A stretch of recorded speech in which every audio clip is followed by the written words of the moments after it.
story begins in Eldoria, home to Queen Lyra. Born with moonlight woven into her very being, she was taught to harness its ethereal power, yet also to profoundly fear it.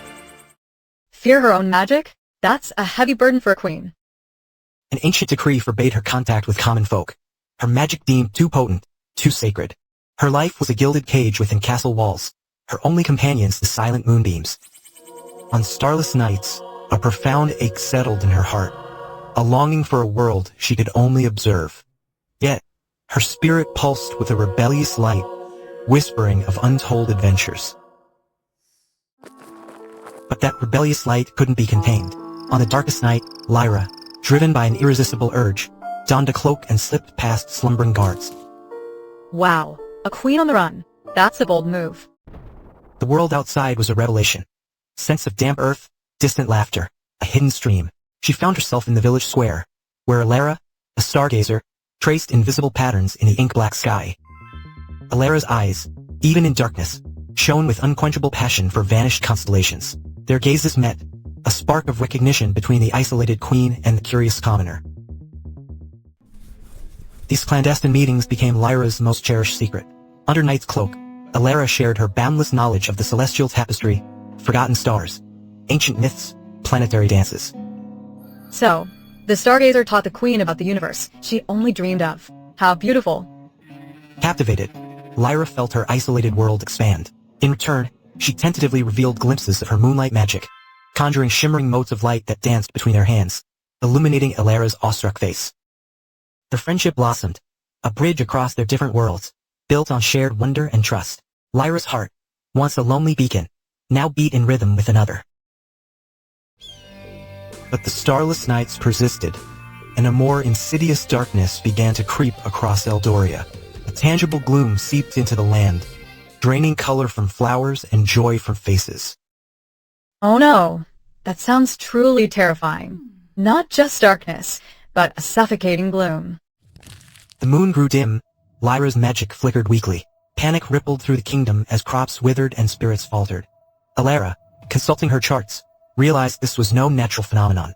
An unnatural void was consuming the essence of light. Desperate, Lyra and Elara delved into the castle's forbidden archives, unearthing dusty scrolls and forgotten prophecies. There, they discovered the chilling truth. The forbidden archives always hold the juiciest secrets, don't they? Centuries ago, a vengeful sorcerer named Nocturne, consumed by celestial jealousy, had attempted to extinguish all light, seeking to bind the moon and stars. He was defeated, but his spirit merely dormant. Now, the prolonged absence of stars had stirred his malevolent essence. He was reawakening, his shadowy influence manifesting as the encroaching gloom, threatening perpetual night. The ancient texts pinpointed Nocturne's power nexus, the blackened lunar spire, where he planned to permanently sever Eldoria from all celestial light. So, off to the villain's lair they go. Talk about a quest.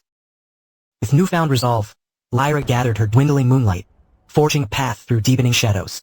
Elara, with her invaluable star charts, navigated treacherous terrains. The journey was fraught with eerie silences and the constant threat of Nocturne's gloom, but their shared determination fueled every step. At the summit of the desolate lunar spire, Nocturne's spectral form coalesced, a terrifying vortex. He lunged, drawing Lyra's moonlight into his shadowy core, threatening to extinguish her essence. This is it. The big showdown. I hope Lyra has a plan B. She did, thanks to Elara. Directed by Elara's precise celestial alignments, Lyra focused not on her fading moonlight, but on the memory of starlight itself. Projecting shimmering constellations from her magic, this unexpected surge of starlight, channeled through moonlight, created a brilliant, pulsating conduit, disrupting Nocturne's absorption. The conduit pulsed, a pure, vibrant beam of combined moonlight and starlight, striking Nocturne's shadowy form. He shrieked, unable to withstand the unified celestial force. With a final wail, Nocturne's darkness imploded, dissolving into nothingness. Yes, take that, Nocturne. What a spectacular defeat.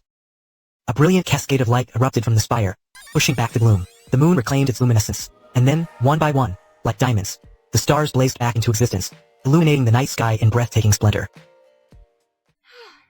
Below, Eldoria stirred. Inhabitants emerged, gazing upward in awe as the darkness lifted, replaced by a clear, sparkling night. Lyra and Elara stood together at the spire's peak, bathed in the radiant glow of the newly restored heavens. A perfect ending. Their friendship literally saved the world. The land was vibrant again, illuminated by the comforting, intertwined embrace of moonlight and starlight.